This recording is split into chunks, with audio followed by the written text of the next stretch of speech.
Hi, it's Miles Red Songbird coming to you from Manhattan, New York.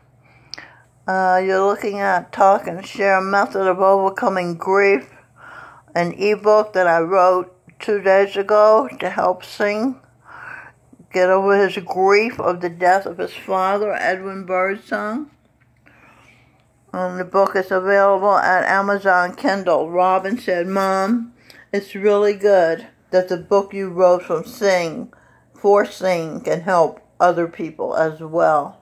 I also wrote it for Gary Bird, who is grieving over his daughter Zakia's death. It was done the same day as Edwin's funeral.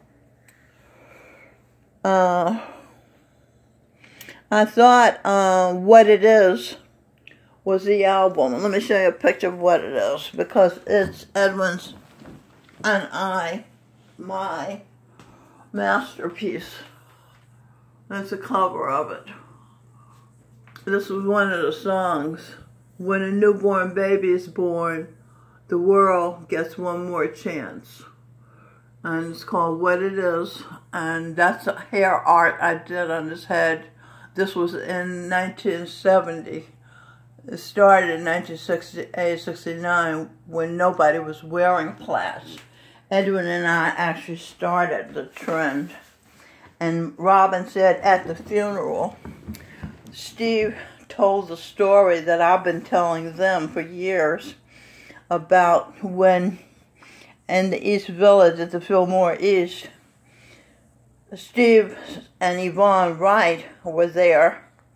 Edwin and I were there, and Yvonne and Steve invited us to their seat. They had really good seats. And we went, and Edwin, while we were sitting there, Edwin put Steve's hand in his head to let him feel the plaits in his head. And that I had plaited.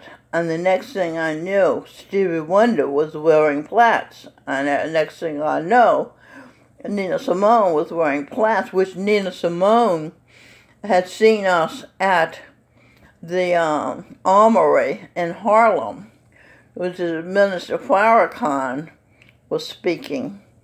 And it was right after the album What It Is came out. And Edwin had been invited to sing It Ain't No Fun, being a welfare recipient, which I had written about my friend Nadine Marshall of Clarksville, Tennessee. So backstage, Nina Simone saw Edwin's hair full of plaits, and she came over and put her fingers in his hair and fingered his plaits. She didn't say a word. When she finished, she walked away.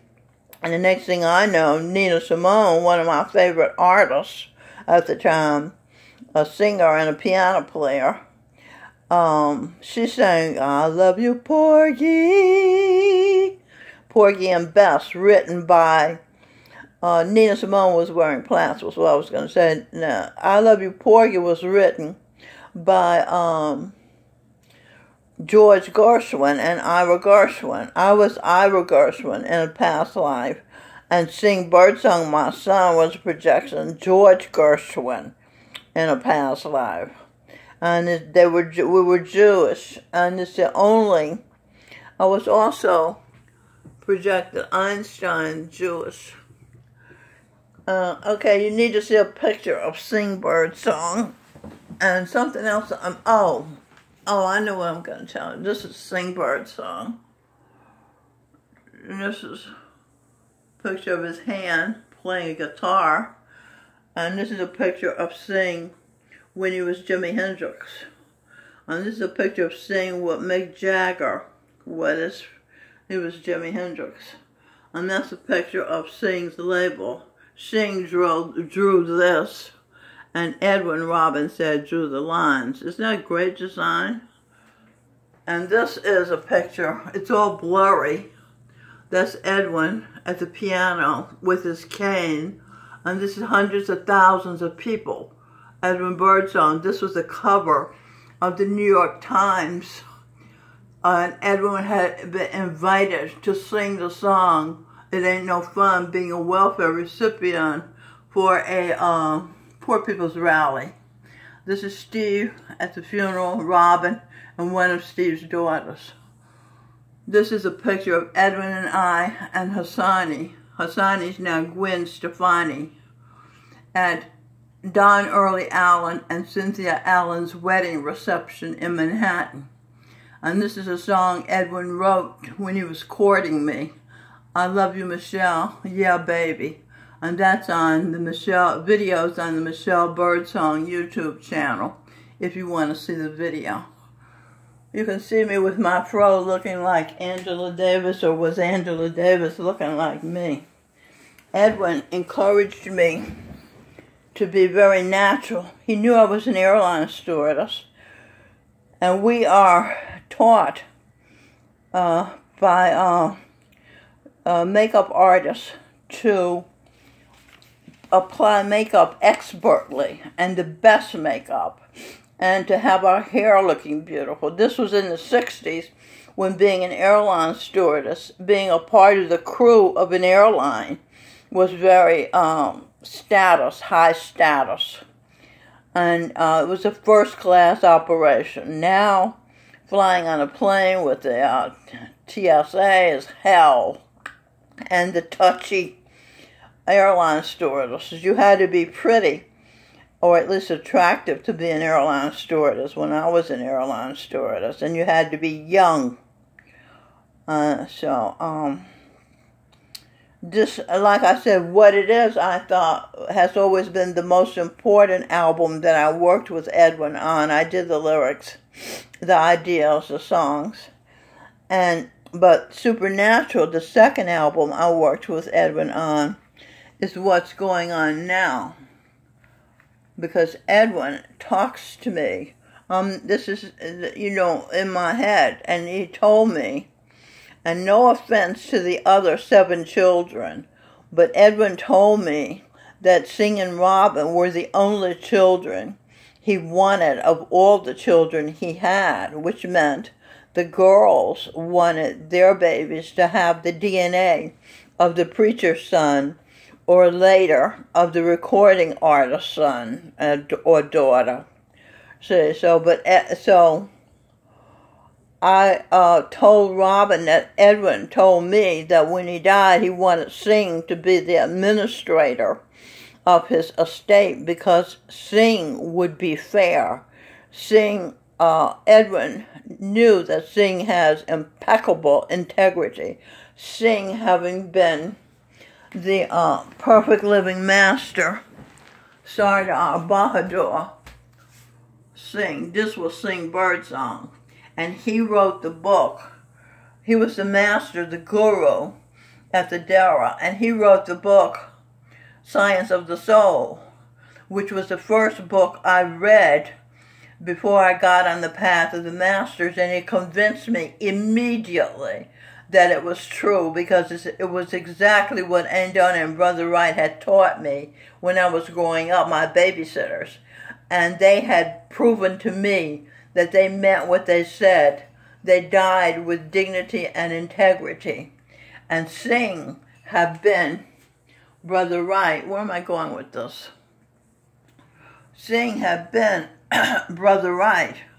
You see, so Brother Wright, in effect, wrote the book, Science of the Soul. You see, I couldn't put all these pieces together if I didn't know the past lives of people. That's why I said, this is supernatural, because I'm reading these people's energy and able to connect the dots, therefore. Just like I know Edwin was Johann, I know now, I didn't know before. This has only been the last 2 years that I've been awakened to be able to read energy consciously.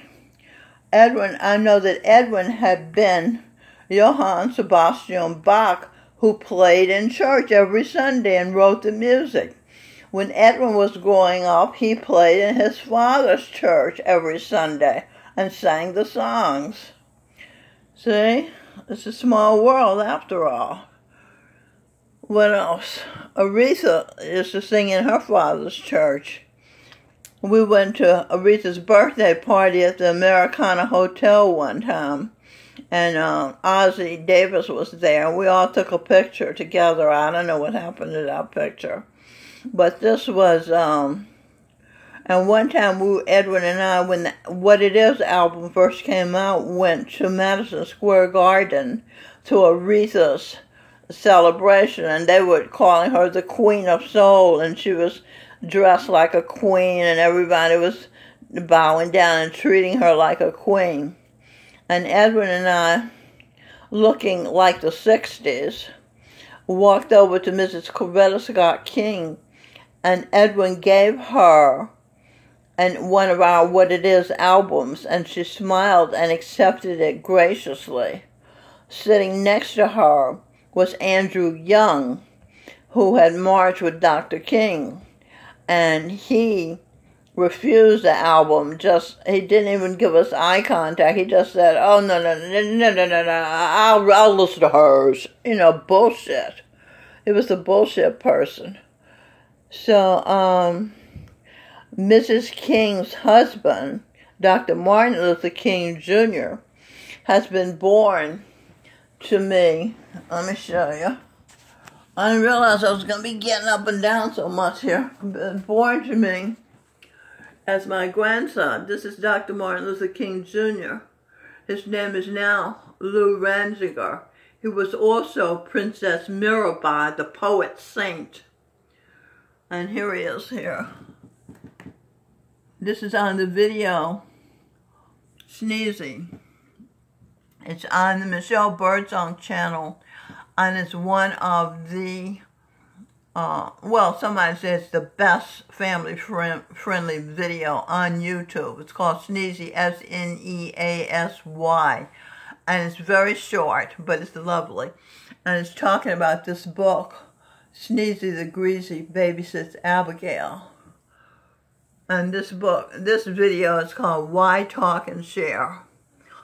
And that's also on the Michelle Birdsong Uploads YouTube channel. And it's a story about the use of talk and share. So, let's see. Robin said that Steve was so overcome he had to leave the room 3 times. And she said when he was singing the song A-S, his voice kept sounding awful. And she said, what, he didn't get enough sleep, or his voice what's wrong with him? And she realized he was choking up. And I said, yes, Robin, Birdsong was Steve's inspiration.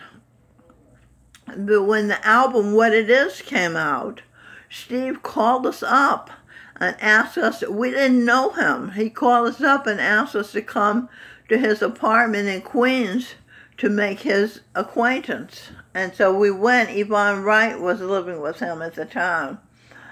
And from then on, Steve and Edwin became fast buddies. And Steve said he was my friend as well, but really it was mostly Edwin was his companion. They went everywhere to the Academy Awards and Grammys and all this fancy places together. And Edwin used Steve to go to the parties and to be at the upper end of the social ladder of the music industry by being with Steve at these various places. And this happened because when Edwin and I were visiting Johanna Vagoda, Edwin's lawyer, who was also Richie Haven's lawyer, Johanna said, I don't know if you call, I call him Johanna. It's not Spanish, he was Jewish. He was graduated Harvard Law School when Harvard was a tough school, you know. It wasn't dumbed down like it is now. But anyway, he said to us, would you think Stevie Wonder can cross over? His people are talking to me about representing him. And I said, are you kidding? Of course he can talk over. and I'm talking over the pictures. He can cross over from a little Stevie Wonder soul singer to Stevie Wonder pop superstar. Of course he can. He's a genius. Don't you know that? Didn't you hear Oh, no question about it. So this is how I went on ranting about little Stevie Wonder. Now, Birdsong was a sophisticate. You know, he went to Juilliard. He played in a jazz trio when he was in the Army, going around to Paris and places like that, performing jazz. He was a fan of jazz. He didn't know Stevie Wonder's music. I mean, who don't know? You know, he heard of him, but he was a jazz fan. So he let me sell Stevie Wonder to Vagoda. We didn't know Stevie Wonder at the time. Are you following me? Yeah. And so Vagoda signed him up because Vagoda had been my husband in a past life.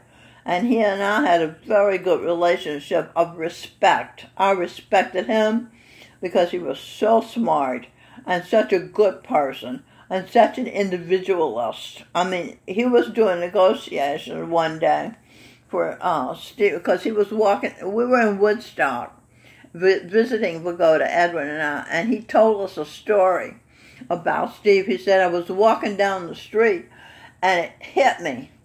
I'm going to get Stevie Wonder $13 million. Now this was in the 60s or 70s, early 70s, right? And this was an unheard of amount of money, an unfathomable amount of money for a singer, let alone a blind soul singer. But Vagoda negotiated with Motown and negotiated, and Steve didn't sign the contract for the paltry sum.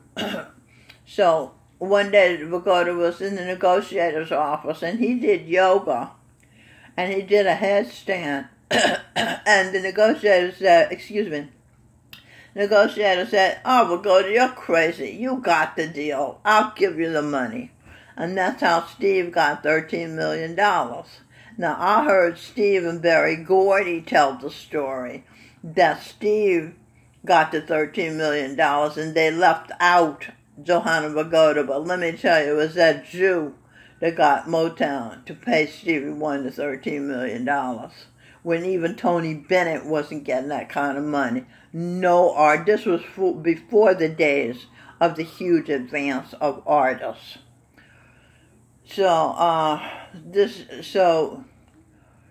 I'm largely responsible for Stevie Wonder's success because Vagoda's genius in negotiating, like Donald Trump, the art of the deal, turned him into a billionaire.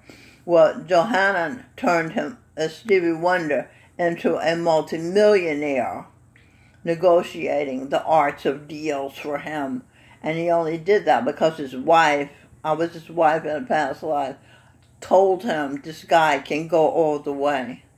Of course, Stevie Wonder may not know this. He certainly has never acknowledged this.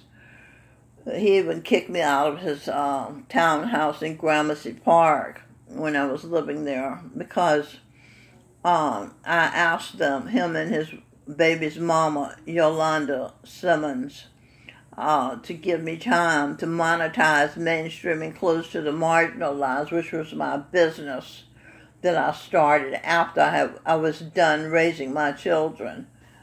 Asked them for time to get the money to buy the townhouse, and they didn't want to do it. So they kicked me out, and my business out, and my employees, some of whom were living there, like Alexander Danilian, a Russian, who was my bodyguard and had been my son in a previous life. He was so smart. He told me lots of things about Russia and Iraq. He had been an army contractor. There's a video of us called Weeds, Beer versus Weeds. Beer versus Weed, and it's on Michelle Birdsong YouTube channel. And part 2, which is really funny, is on mainstreaming clues to the marginalized, and it's called Michelle Birdsong Weed, Beer versus Weed, and So after Steve kicked me out, it was raining, so he kicked me out in the rain. You know, I mean, I had to go to court 5 or 6 times, and the reason why I was able to stay as long as I did was because I listened to Tony Robbins, CG's, and followed his advice. And so when I would go to court, the judge would say, well, we'll give her another month to get it together, or, you know, it would keep being delayed. But I had a Christmas party, a tribute to Stevie Wonder in the townhouse, and I had invited some homeless people from down the street at Moravian. I think it was called Moravian House, something like that. And so they had, and one guy I saw in the corner in a wheelchair, not a wheelchair, he had a walker, and I invited him to the Christmas party, Stevie Wonder Christmas party for the homeless. And I went to the Veterans Hospital on 23rd Street and invited veterans to the party. And Edwin had left all kind of expensive leather jackets and boots when he moved back to California. So I gave these articles of clothing to these men who came to the Christmas party. And I cooked beans and rice for us, and we played Stevie Wonder music, and it was fun. And so then what happened? I'm drawing a blank. Alexander wasn't that keen on it. But anyway, the next thing I know, Alexander's mother, I ran out of money. I sold my townhouse. No, I mean, it was a co-op. I sold my co-op. I got the co-op because we moved into this tenement after Edwin walked out on the kids and I. And we moved into a tenement apartment that was, it leaned, and the floor tilted, and it didn't have a bathtub or a shower. And I caught 23 mice in traps before I stopped counting. And what I did when we moved there, it was a ugly place, but there was a fair going on down the block with a Ferris wheel. So I took the kids to the fair, and we had fun, like going to Coney Island, mini Coney Island. And then we went upstairs. I said, we're going to have a party, because there was no electricity. So I pretended we were having a party. And we had some chips and sodas and things, and candlelight. I lit candles. And so Robin has fond memories of our first night there. Me, I was terrified. What have I gotten us into, you know? So I found a program some years later that renovated tenements, because Mayor Giuliani, the Republican mayor, didn't want the city to be a landlord. He believed in the free market. So he wanted to train the people to manage the building, have the federal government renovate the building, and sell it back to the people for $250. This is exactly what happened. I went to class. Michael John Spear, my then husband, went with me, and we learned to manage the building. And the building was beautiful. It was made like new. New floors, new ceilings, new walls, new electrical systems, new bathrooms. It was amazing. You know, men and their construction, this is a miracle, magic, you know. So one guy sold his apartment for $400,000. They were all Dominicans, except for Jean was Jewish. No, she was Italian. Jeannie Lambiasi. She had been there longer than me. And of course, we were an interracial couple family, black and white. And the rest of them were Dominicans, you know. The thing is, Dr. King opened up all these opportunities, got the government to open up all the, and free market to open up all these opportunities to black people. But black people didn't take advantage of the opportunities. Dominicans, Puerto Ricans, Mexicans, all these kind of people took advantage of programs for minorities. So black people stayed just as poor as they'd ever been. Their leaders just didn't tell them about it. They were not a coordinated group of people. So anyway, Michael talked me into mortgaging the co-op, which was a terrible idea. And I had gotten behind the rent when Michael walked out and went to San Francisco to be with the homosexuals, although he said it was to be with the fine architect in San Francisco, which may have been true because Michael was Frank Lloyd Wright, and he was the designer of the Dara, Singh, the master, who designed the Dara. So it could be both reasons. And I got behind on the rent. So when I finally sold my apartment, because the kids were gone, my husband was gone, and I said, I'm going to do what I want to do for myself with my life. I have done what my first and second husbands needed me to do to help them make it, and my children. Now I'm going to do something for me. So I started this business ministry inclusive of the marginalized. And so I sold the apartment to get some seed money. But I had to pay off the mortgage, and I had to pay back the rent that I owed when I had got behind. So, where did I start? So this is what happened. So, and then I wound up, I know what happened. I started wigging out. That is, I started running away from reality, going down to lower level, which means I was unconscious. So Robin was staying at Steve's townhouse in Gramercy Park, and she came and got me and took me there. Now, she had made arrangements to go to Europe, to Luxembourg. Her husband in a past life, His Royal Highness Crown Prince Guillaume of Luxembourg, and she were acquaintances. And so she went there and lived for a while. And meanwhile, I was on medication. And Steve, what's his name, Singh, one day I said, is that you, Singh? It was like a shadow, and I recognized his energy. And he said, yes, Mom, it's me. He was putting a pill in my mouth. So I said, oh, it's you. And I came to my senses. And Singh had been coming there every day giving me my medication, and I suppose feeding me and taking care of me while Robin was in Luxembourg. And I said to Singh, they all tried to get me to leave the townhouse, but I thought, this is karma. I'm being paid. Edwin got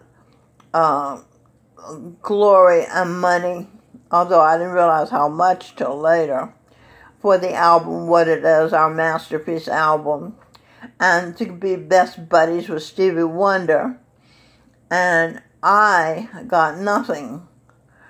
But I had to take care of the children without child support and alimony. So I thought, well, this town, and Steve got a career as a superstar out of my praising him to Pagoda. So Edwin and Steve were well on their way. They were established. And so I said, this townhouse is Steve's payment to me, because it was a raggedy falling down, leaking water. None of the bathroom works, and asbestos. I spent $4,000.